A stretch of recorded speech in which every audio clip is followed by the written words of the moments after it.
přijde jaro a vypnem topení a uklidíme tušky na piškvorky.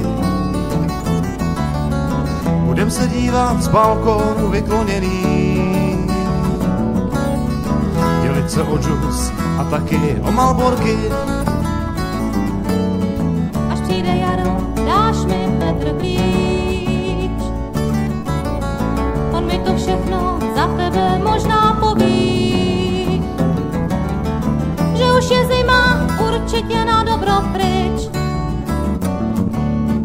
že někde ležíš v košili flanelový.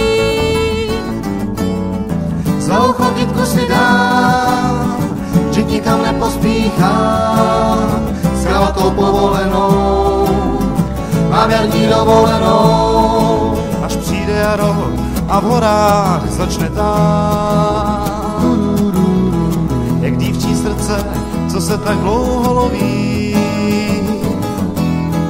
Lidi se začnou na sebe zase smát, milenci čenžnou louku za podkroví.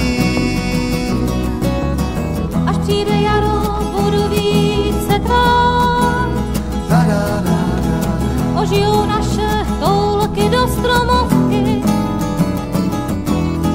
Slunce si pro mne víčkou spalá, až budem spolu čekat na vlaštovky. Za ucho kytku si dám, že nikam nepospíchám, s kravatou povolenou, mám jarní dovolenou. Mám dovolenou, mám dovolenou, mám dovolenou.